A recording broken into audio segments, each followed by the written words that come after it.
հիմա գտնվում ենք WCIT-ում, ոնց գիտեք WCIT-ն արդեն սկսել է։ WCIT-ի գլխավոր տեխնոլոգիական գործընկերն է Team Telecom-ը, ով սկսում է նոր ոդքասթների շարք, կոչվում է Team Talks։ WCIT-ից կփորձենք ձեզ ներկայացնենք ինչ է ներսում տեղի ունենում, խոսելու ենք շատ հետաքրքիր սպիկերների հետ, իսկ այսօր մեր հյուրն լինելու հենց հիմա NVIDIA-ի Omniverse-ի եւ սիմուլյացիոն տեխնոլոգիաների մասով փոխ նախագահ եւ Հայաստանի NVIDIA-ի տնօրեն Ռաֆ Լիպարեցյան։ Ռաֆ ջան, բարև ձեզ։ Բարև ձեզ։ Շատ շնորհակալություն։ That's a nice intro.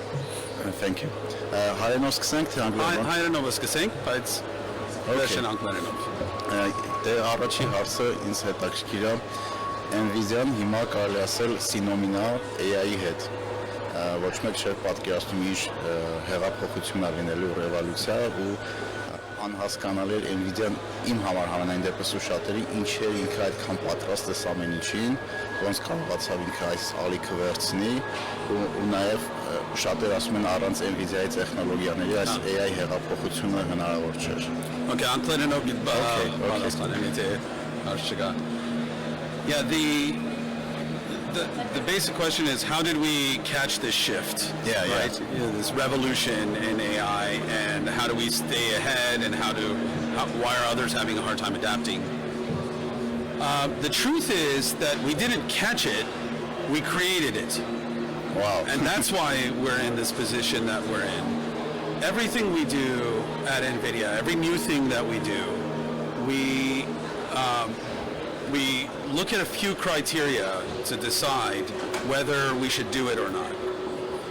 One of the most important criteria is that the new thing we do should have what Jensen, our CEO, calls a $0 billion market. So there should be no market for it.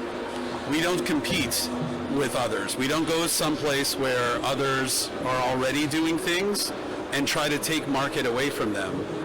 We go to markets that don't exist yet, but we imagine they can be large. We started investing in AI and building the foundations of AI about 20 years ago, or over 20 years ago. We discovered AI on it 10, 12 years ago, and the rest of the world just realized it recently, and that's why we're in this position. But how you understand which technology you should invest in? Like how you understood that AI will be big in 20 years? Like for us, like regular people, it's even hard to imagine what's going to happen in a year time. And so a lot of business. So we didn't know when we started building the computers that it would be AI in particular. In the talk I just did, I started by talking about this Moore's law, which is an old law that is no longer true. It's not actually a law. That computers get 10 times faster every 5 years. For the same money, for the same amount of power, it was going up. We could see for decades that the more compute you create, the more people figure out what to do with this compute. And we also saw that there were some problems that require so much compute that in our lifetimes, if we just did computers the same way, we would never be able to solve those problems. So NVIDIA was born to solve problems that normal computers, that Moore's law was doing, was not enough. And so we created the GPU, and we created this concept of accelerated computing. It's a way of doing computing that requires all of the software to participate in it to get speeds that are much faster than what Moore's law allowed. And we put this out there. It was called CUDA in 2006. You can look at our stock price after that. For almost 10 years, the stock price didn't move. It was actually, everybody said, why are you doing this? Yeah. This is crazy adding this. Mostly our business was about video games. And we are adding extra cost to our chips to enable this new ability. But we fundamentally believed if we create the possibility of much more compute, somebody somewhere is going to figure out some amazing thing to do that with all this compute. And that finally happened in 2012 with AlexNet and the ImageNet competition. That was the beginning of this modern AI with machine learning. we solved a problem called image classification that people have been trying to solve for 5 decades. Since the 1950s, they've been trying to solve it, and we didn't believe it would be solved in our lifetime. But it was solved by combining our computer, a gaming system, actually it was for video games, with this new idea and feeding lots of data into it. At that moment, we understood the ramifications of that. We understood, even though we didn't particularly think AI was going to be the thing, we knew something was going to come, and we were waiting and we were alert. So we said, this is going to change everything. What do we need to make this happen? And one of those things is building large computers that scale up so that we can have these supercomputers. And we set about the work of building these supercomputers even before the market for AI existed. Wow, that's extremely interesting. So and how your internal culture is making it possible. Because like a couple of days ago I was reading that like every third employee in NVIDIA is a millionaire, and people like really love to work there, not because of money, but how they're able to create new things. That's actually very true. And it's really interesting how you are building that kind of culture so like people can thrive there and you can come up with the innovations like that. So like we are seeing how it's changing the world. Yeah, I'm not sure there's any way to take learnings directly from what we've built with our culture and try to reproduce it.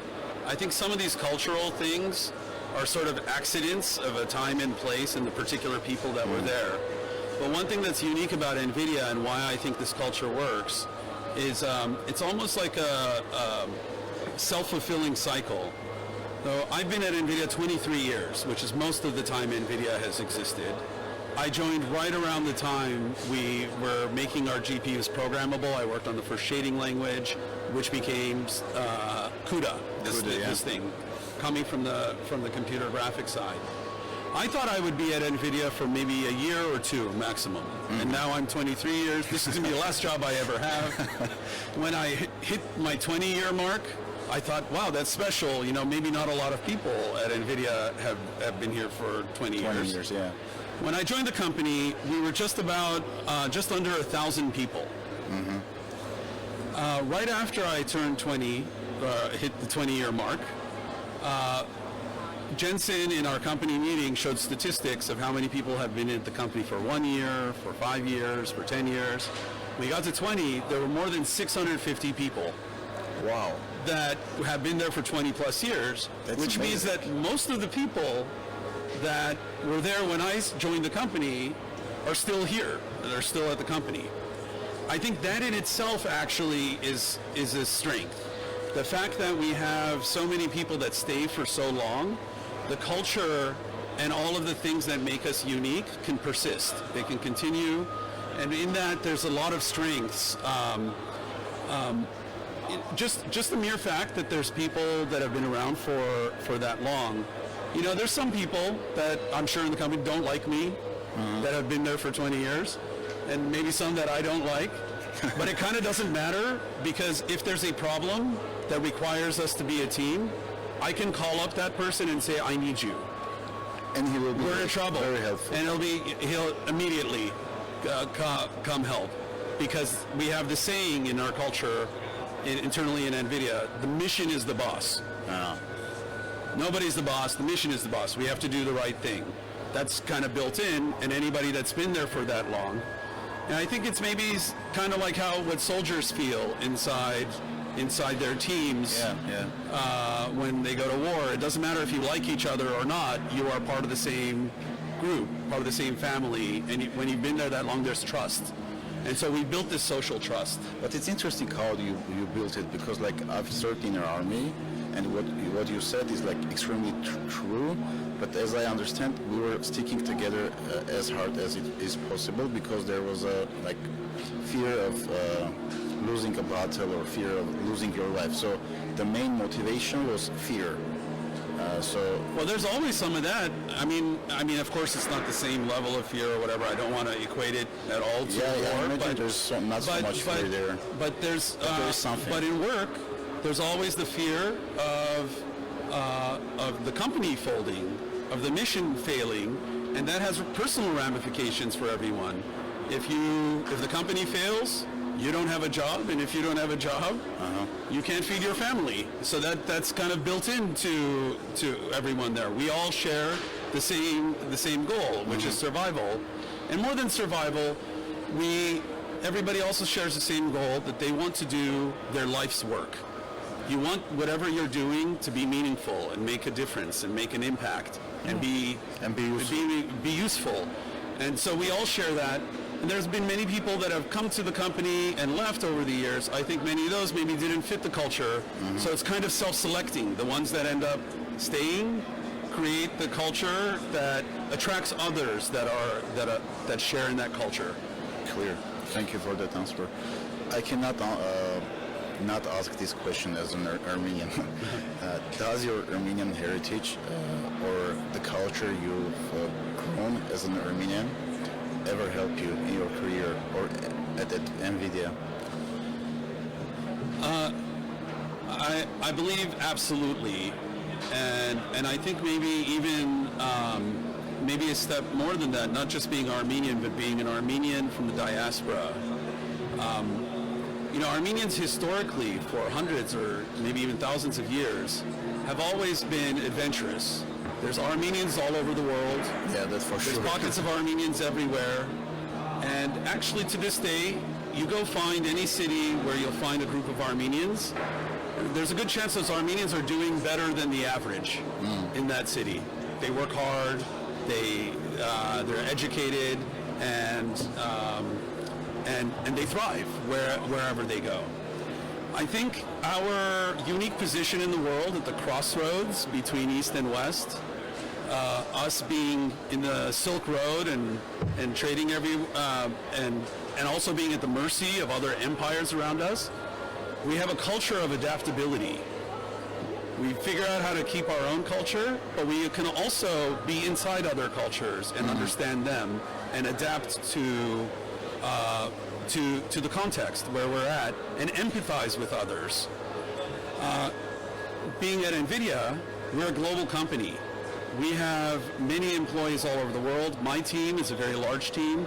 I don't know exactly the number of countries that my employees are in, but it's in the many dozens, 30 countries plus probably for where they all work.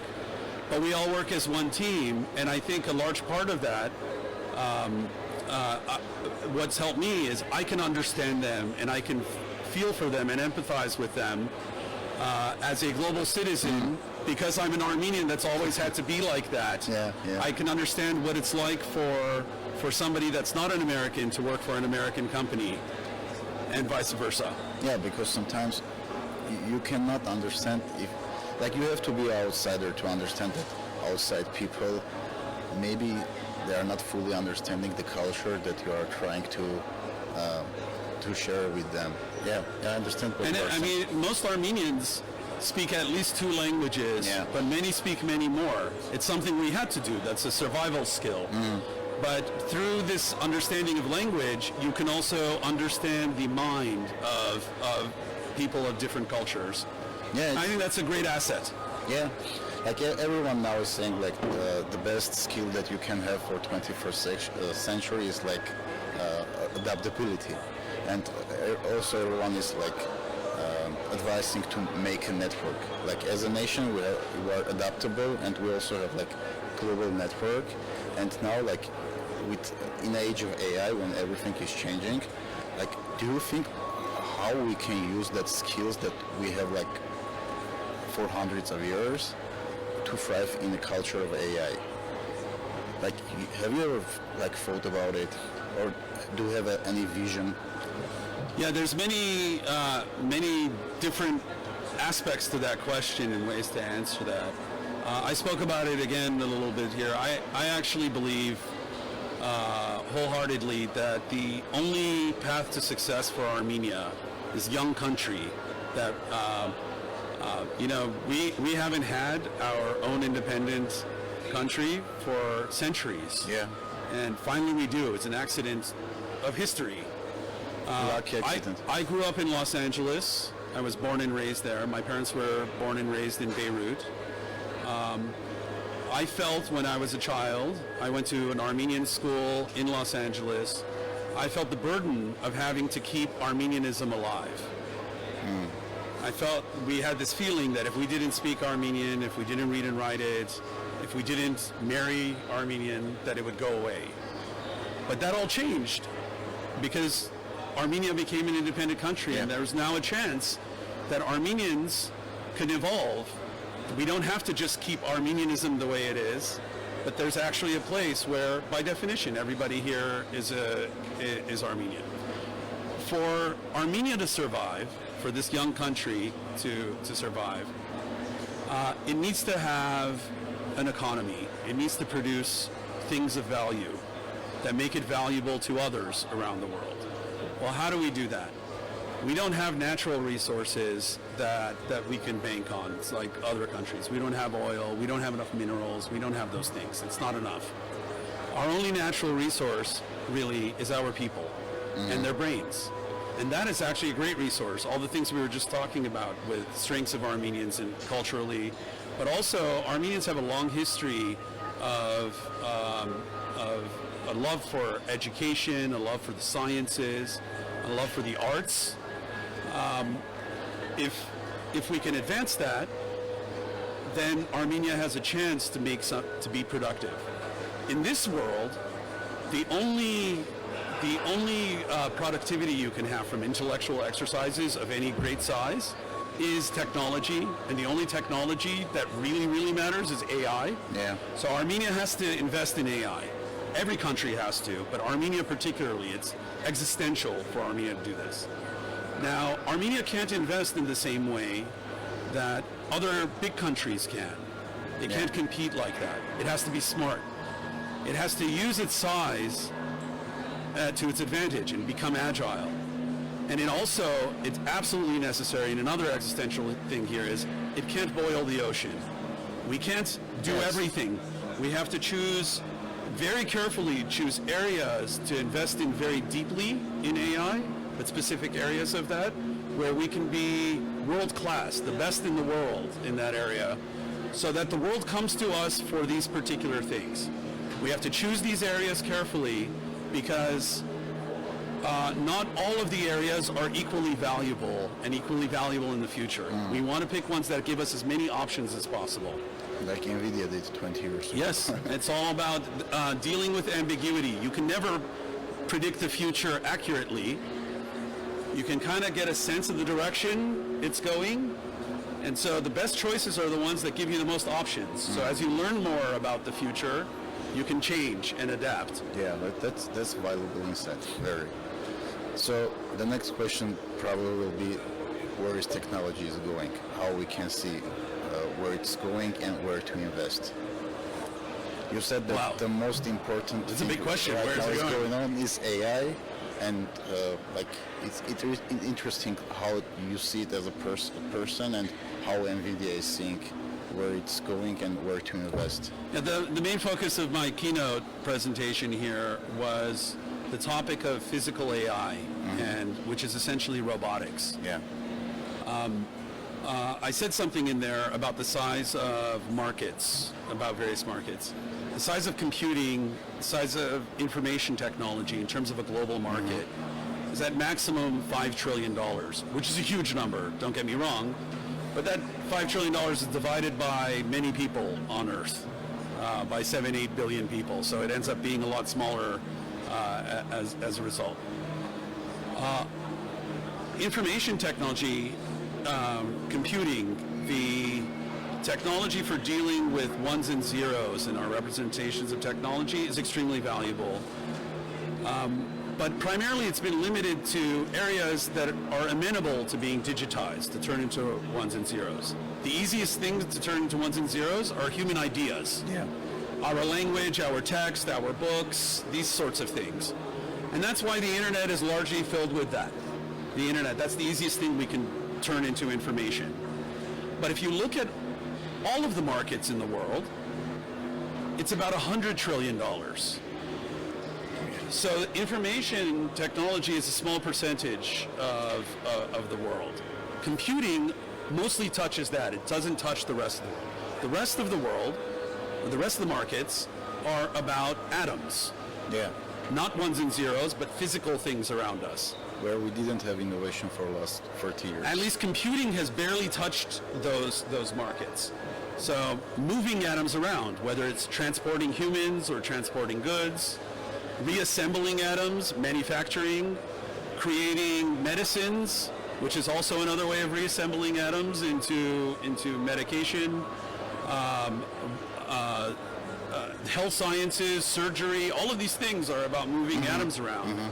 And so the next wave of AI, the next place technology is going to go, is taking AI out of just the information world and bringing it into the physical world. And for that, we need to build robots. But the hardest part of building a robot has always been building the brain of the robot. We have that now. We have the capability to build good robot brains. That's what this new AI stuff, generative AI, large language models are unlocking. And so it's a race now to go do that. And I'm hoping that Armenia figures out areas of this physical AI and robotics to go focus on and be world class at. And what your advice will be to the young engineers and businessmen who are like watching right now and listening to you, how they can start to build their business or their skill to be like maximum useful in this 21st century, in the century of AI? To fit in all that things that you said and how the world is going to change, especially for Armenians, probably. For young people starting out now, I would recommend they think about two things. One is you should go pick an area where there's the potential for a lot of money. Don't go into... That's an amazing advice. No, and I say that, it seems like, oh, that's an obvious thing. Of course people are going to places where there's a lot of money. That's actually not what young people usually do. Young people generally say, I want to go follow my passion. I'm going to go do the thing I like. Maybe they like video games, they like movies, they want to be a YouTuber or something like that, where there's some money, but that money is actually for a very small number of people. Yeah, always small winners. Like there isn't actually 1%. A lot of money there.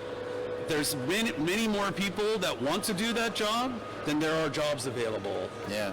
And as a result, it's not a good career, not a good place to go. Instead, go look at where the actual money is being spent. I just talked about $100 trillion of building things. People don't think about making cement. Yeah. Or plumbing and building these buildings around us. There's a lot of very large, important companies that are doing extremely interesting work and advancements in technology and innovation, and they're company names you never hear about because that's not what a young person would interact with as a consumer. It's not sexy. So go look at that first. And then the other thing that young people should do is, instead of saying follow your passions, first look at yourself and go, what are the things that you're kind of good at already? What skills do you already have, or what things come easy to you? And even if that's not your passion, go match those two things. Figure out if you can take your skills, whatever it is, and go take it to an industry that has lots of money, there are lots of opportunity, and go hone that skill. Get better and better at it. And I promise you that once you start getting the feeling of being great at that craft and you start making an impact to others around you, you'll become passionate about it. Yeah. So don't follow your passion, but follow your capabilities and take it to some place where there's actual opportunity, and there will continue to be opportunity later. I agree 100%. Thank you very much. It was an interesting talk. You gave a lot of amazing insight. And good luck. It was a real pleasure. Thank you. Thank you. Շնորհակալություն։ Շատ հետաքրքիր էր։